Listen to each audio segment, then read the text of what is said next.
Hey dear soul. So let's introduce you to the application Duolingo.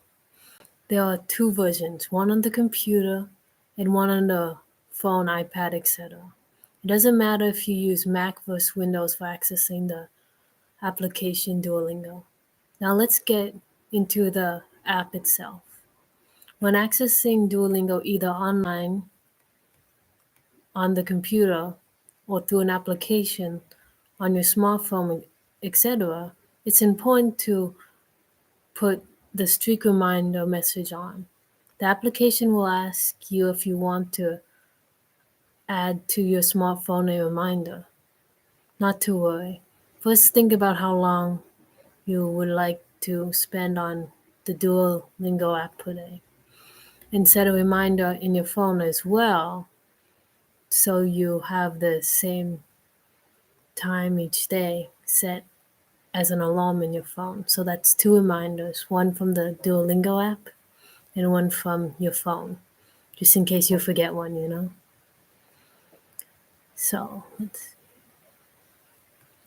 even though Duolingo gives you reminders, it's always good to have more than one reminder.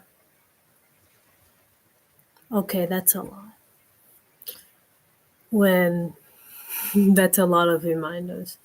Now, when you get enough gems to buy a streak freeze, it's important that you do because it will reward you for your dedication. A streak freeze is available in the shop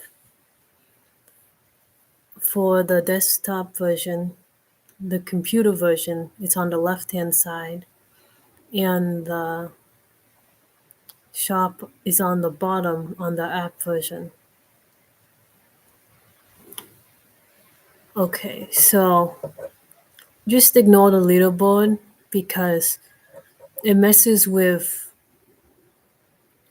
will and motivation. If you try to get the most over time, it burns out your willpower and you stop doing your streaks. So it's better to do a little bit every day like I do, as opposed to doing 4 or 5 days a lot and then stop doing it after that. One is a short term burst and the other one is a long term. Okay, so let's start our first lesson. On the page, there should be a highlighted circle.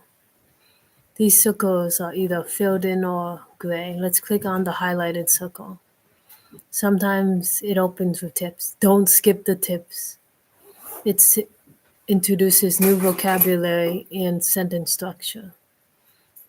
Okay, after we read the tip, let's start the level.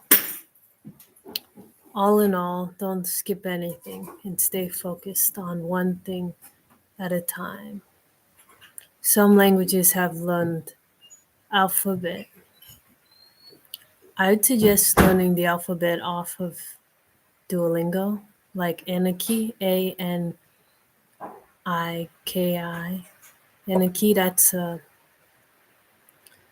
flashcard application where you can learn the alphabet of the language you're learning, because on Duolingo, I've tried, but it's very repetitive and it's harder to get to more of the alphabet before you cover the ones that you've already covered. So, all in all, don't skip anything, okay?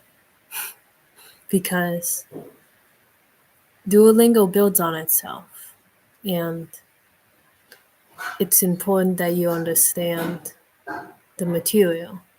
That's another thing.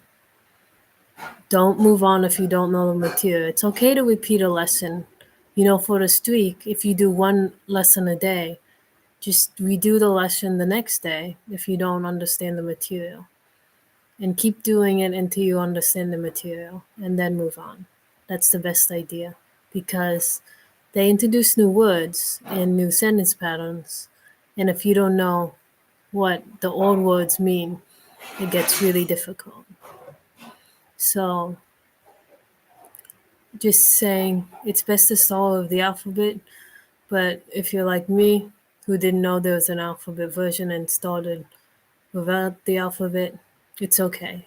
Just keep going, okay? You're doing a great job. Keep it up.